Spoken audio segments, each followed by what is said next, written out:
Olá, amigos e amigas que acompanham o canal do Luiz Ademar, grande abraço a todos. Terminou agora há pouco, segunda-feira, dia 10 de outubro, a 31ª rodada do Campeonato Brasileiro da Série A. O brasileiro que praticamente já é do Palmeiras, né? Palmeiras muito líder, muito disparado, inclusive jogou nesta segunda-feira. Tivemos rodada dupla. O Palmeiras empatando com o Atlético Goianiense lá em Goiânia por 1-1 e o Santos goleando o Juventude por 4-1 na Vila Belmiro. O Palmeiras empatou com o Dragão, que festejou muito. Inclusive, faltando 15 minutos para acabar a partida, o Dragão colocou mais um volante, um terceiro zagueiro. Poxa, tô empatando com o líder do campeonato, o time que está disparado e que vai ser o campeão, tá de bom tamanho. Um pontinho importantíssimo.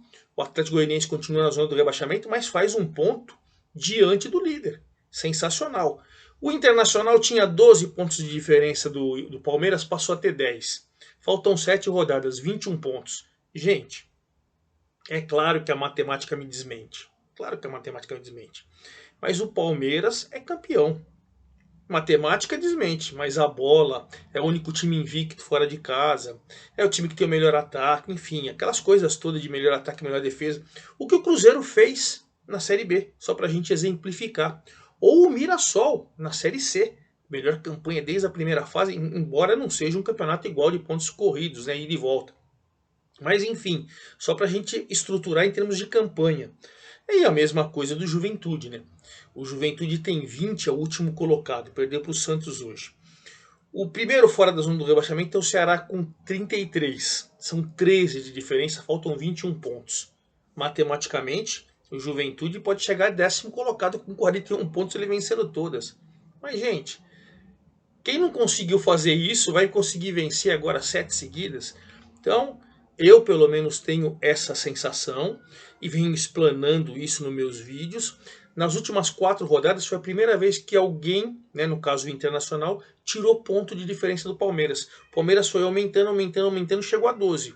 Agora ele empatou, o Inter tinha vencido, chegou a 10. Quem acredita que é possível, maravilha, eu respeito. Para mim, o Palmeiras já é o campeão, como o Juventude também já está rebaixado. Mas vamos aguardar. Rodada por rodada, você sabe, você vem aqui e a gente debate, analisa, explica os 10 jogos de cada rodada do Campeonato Brasileiro, como nós fizemos na Série D, que já acabou com o América de Natal campeão, com a Série C, que acabou ontem, tem vídeo aí para vocês, com o Mirassol campeão, com a Série B, que não acabou ainda, mas com o Cruzeiro campeão. Enfim, rodada a rodada nós vamos batendo papo e vamos passando tudo para vocês. Antes da gente começar a falar da rodada, quero convidá-los a fazer inscrição no canal do Luiz Ademar, ativar o sininho para cada novo vídeo você ser avisado, né? E principalmente dê seu like, dê sua opinião, faça sua pergunta, vamos trocar aquela mesma ideia. Eu estava assistindo os jogos primeiro do Palmeiras e depois do Santos e fui trocando ideia com vocês lá no meu Twitter, Luiz com Z, Luiz Ademar JR, certo? Perfeito. Como o Palmeiras está em vias de ser campeão, eu fiz até uma fichinha técnica do Palmeiras. O Palmeiras foi jogar em Goiânia, no estádio Antônio Ascioli, não é no Serra Dourada, hein? É no Antônio Ascioli. E acabou empatando 1-1. O Palmeiras jogou com Everton, Marcos Rocha, Gustavo Gomes, Murilo e Piquerez. A zaga tudo certinho, tudo titular. Danilo, Zé Rafael e Scarpa, também time de meio campo. Vamos lembrar que o Rafael Veiga jogava ali com o Scarpa, mas o Rafael Veiga já fez uma cirurgia, então não vai voltar mais essa temporada. Então esse é o meio campo titular. E o ataque, o Mike, que roubou, né? Roubou no bom sentido, uma vaga no time titular, vem jogando com o Rony e com o Dudu. Se a gente pode falar que o Mike faz a do Rafael Veiga, Scarpa podia fazer antes a dessa e o enfim. Mas quem descolou uma vaguinha, terceiro jogo consecutivo, esse foi o primeiro que ele não fez gol. Os outros gols ele fez tudo nos jogos anteriores. Mas enfim, o que a gente pode citar do Palmeiras é que o Rony tomou o terceiro cartão amarelo nesse jogo e não vai enfrentar o São Paulo no final de semana lá no Allianz Parque. A partida não seria no Allianz Parque, ia ter show do Coldplay, eles adiaram, prorrogaram o show para o ano que vem. O Palmeiras já tinha eventos o ano que vem, então eles vão jogar até no Morumbi. Então esse jogo vai ser novamente no Allianz Parque. Palmeiras e São Paulo no próximo final de semana e o Rony está fora. O Atlético Goianiense que vem numa luta, o Dragão numa luta assim insana, que fez uma grande campanha, foi eliminado nos pênaltis pelo São Paulo nas semifinais da Sul-Americana. O Atlético Goianiense também foi bem, foi até as quartas de final da Copa do Brasil, foi eliminado nos pênaltis. Não, o Corinthians goleou. Ele ganhou do Corinthians em Goiânia e o Corinthians goleou na Itaquera. Ou seja, ele fez uma bela temporada na Sul-Americana e na Copa do Brasil. Mas aí deu aquela largada, não tem elenco grande e ficou em zona de rebaixamento e vem ali penando. Mas jogou hoje com Renan, Dudu, Wanderson, Gasal e Arthur Henrique. William Maranhão, depois entrou Raudinei, Marlon Freitas, Edson Fernando, depois entrou Jorginho, Luiz Fernando, depois entrou Léo Pereira, Wellington Rato, Churin, depois entrou o Klaus. Palmeiras eu não coloquei só as substituições, né? O Breno Lopes entrou no lugar do Dudu, o Wesley no do Mike, o Navarro no do Scarpa e o Merentiel no do Rony. Só para a gente posicionar também quem entrou. Evidentemente, o Palmeiras dominou o primeiro tempo inteiro, criou algumas oportunidades, mas as duas melhores oportunidades de gol, né, foram do Atlético Paranaense. A primeira com o Luiz Fernando sendo lançado na esquerda, driblou o Everton que saiu do gol. Aí ele driblou e meteu para o gol. O Gustavo Gomes dentro do gol salvou. E a outra, o Wellington Rato foi lançado, ganhou nas costas da zaga, ficou cara a cara com o Everton, tentou driblar e o Everton foi lá e pegou a bola. A melhor do Palmeiras assim foi uma cabeçada do Murilo, né, no cobrança de escanteio, ele cabeceou de um cruzamento da direita, ele cabeceou e o goleiro fez uma defesa difícil. E teve um chute também do Scarpa, que dá pra gente falar que é um chute difícil de fora da área, bola que vem venenosa, e o Scarpa que tem categoria. Foi isso o primeiro tempo, né? Um primeiro tempo mais ou menos assim morno e tal, mas com duas chances claras, coisa que o Palmeiras quase não cede. É difícil você criar duas grandes oportunidades como que criou o Atlético. Veio o segundo tempo e com 3 minutos de jogo, aqueles escanteios venenosos do Scarpa, o Murilo fez 1 a 0. O Murilo que tinha quase feito. Aliás, foi o 10º gol do Murilo na temporada. O Gustavo Gomes, outro zagueiro, tem 10. Eles bateram o recorde, igualaram o recorde do Júnior Baiano, o zagueiro que fez o maior número de gols numa temporada com a camisa do Palmeiras. Então, Júnior Baiano, na década de 90, Gustavo Gomes e Murilo. Se algum deles marcar até nessas 7 rodadas que faltam, evidentemente vai ser o grande recordista da história do Palmeiras, um zagueiro que fez mais gols. Bom, aí o Palmeiras continuou em cima, criando em cima e tal, e fez as substituições, e principalmente a entrada do Shailon no lugar do lateral esquerdo Arthur Henrique. Evidentemente que o Atlético se lançou com tudo, tá perdendo, zona de rebaixamento e tudo.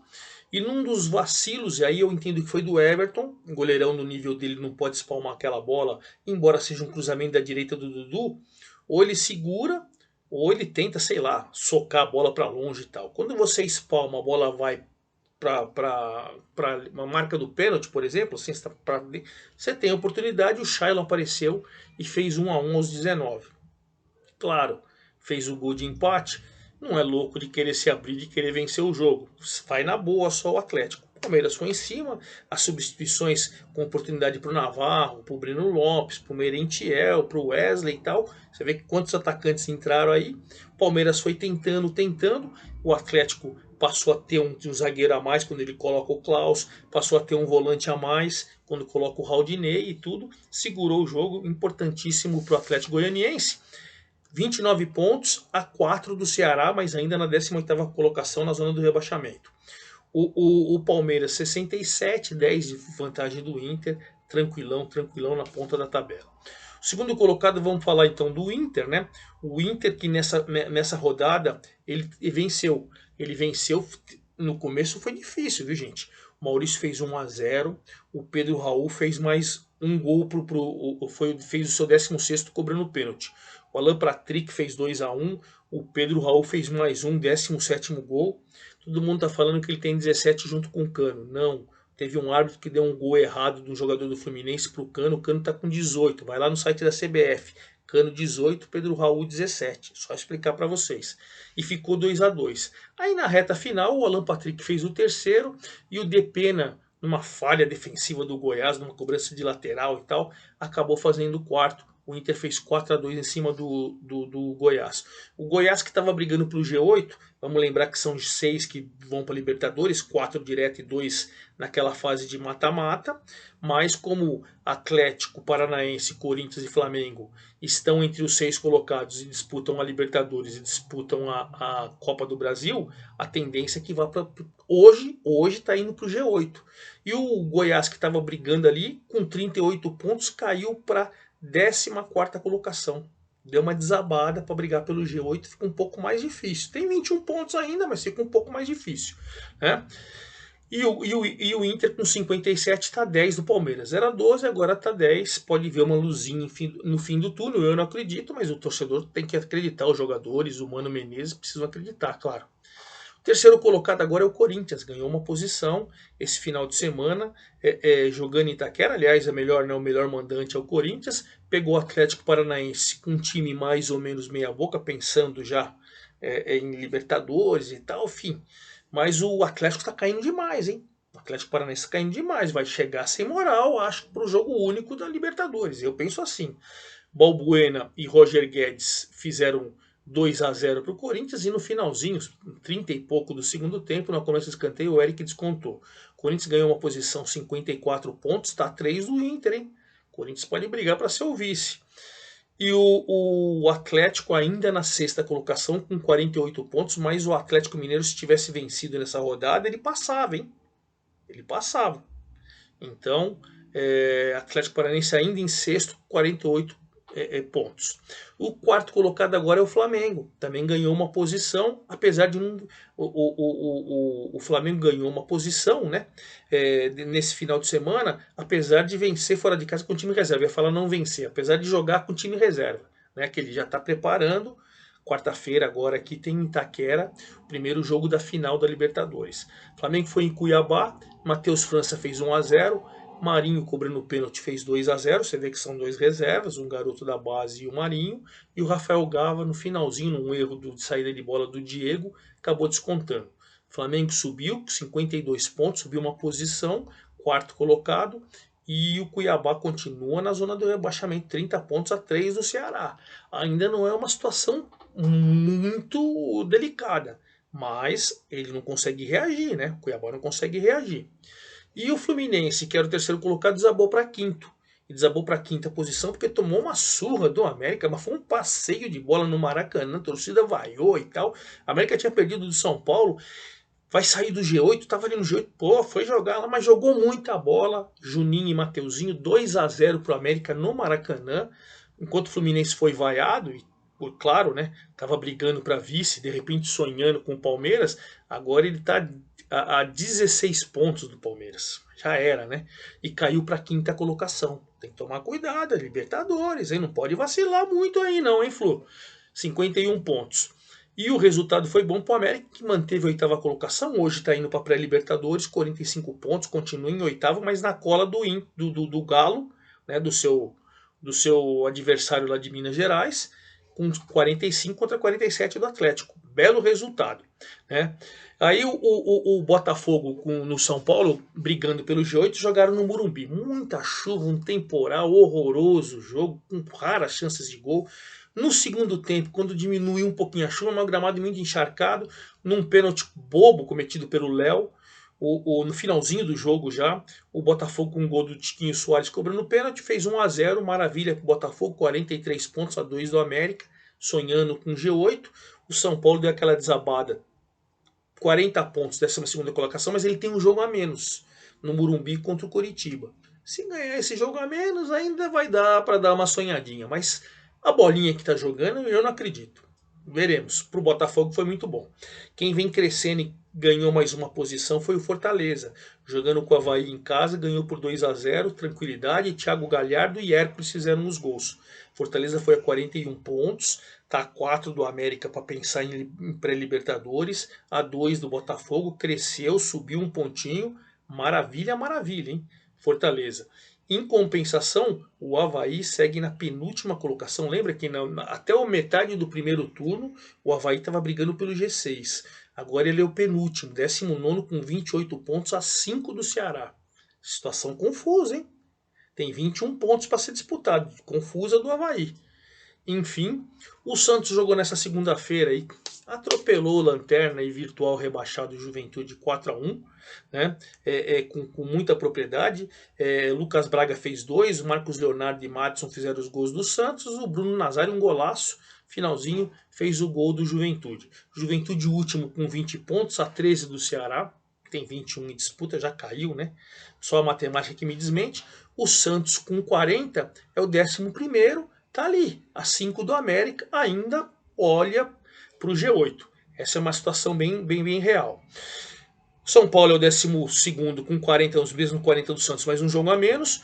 O Bragantino com 38, perdeu do Curitiba, vergonhoso. Curitiba teve o Wesley expulso com 3 minutos do primeiro tempo. Fez 1-0 com o Aleph Manga, com 1 a menos. O Bragantino empatou com o Popó, mas no segundo tempo, com 1 a menos, o Aleph Manga fez de novo.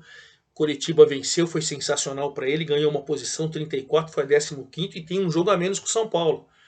Tá começando a dar uma respiradinha na luta contra o rebaixamento, né? E o Bragantino é o 13º com 38, situação bem confusa. O 14º é o Goiás, que eu falei para vocês, que perdeu do Inter com 38, Curitiba 15º com 34, aliviado, e o Ceará que não vai, hein? O Ceará não vai, apesar de ter conquistado um resultado importante. Ele empatou com o Atlético Mineiro no Mineirão, 0-0, mas ele está na 16ª, primeira fora da zona de rebaixamento, com 33 pontos, só 3 do Cuiabá, né? E o Atlético com 47 perdeu a chance de entrar no G6, segue na 7ª colocação. Aí vem o Cuiabá, que eu falei que perdeu do Flamengo, o Atlético Goianiense, que empatou com o Palmeiras, o Avaí, que perdeu do Fortaleza, e o Juventude com 20 pontos. Vamos rapidamente para a rodada agora, que é só final de semana, a 32ª rodada. Goiás e Corinthians, sábado, 19 horas, em Goiânia. América e Fortaleza, 20 e 30, lá em Belo Horizonte. Flamengo e Atlético Mineiro, belo jogo, 20 e 30. O Flamengo deve jogar com time misto, claro. Reserva, na verdade, porque ele vai jogar quarta e quarta final da Copa do Brasil. Aí no domingo, 16 horas, Ceará e Cuiabá. O clássico Palmeiras e São Paulo, importantíssimo para o Palmeiras e para o São Paulo. 18 horas, Botafogo e Inter. Olha o Botafogo sonhando com G8 e o Inter querendo se aproximar do Palmeiras. Juventude e Atlético Goianiense. Juventude já era e o Atlético precisando dos pontos goianienses para sair da zona de rebaixamento. O clássico Atlético Paranaense Curitiba. É importante para o Atlético se consolidar no G6 e o Curitiba para se afastar da zona de rebaixamento. 19 horas do domingo, Avaí e Fluminense. Avaí desesperado e o Fluminense na beira de uma crise. E aí acaba na segunda-feira, 20 horas, com o Bragantino e sua crise, recebendo o Santos pensando no G8. E claro, na próxima segunda eu volto com todos os detalhes da 32ª rodada, toda a situação. Lembrando que o Cânio é artilheiro com 18 gols, o vice-artilheiro é o Pedro Raul com 17, o Bissoli tem 14, o Caleri tem 13 e o Hulk tem 12. É isso aí, forte abraço a todos, até a próxima!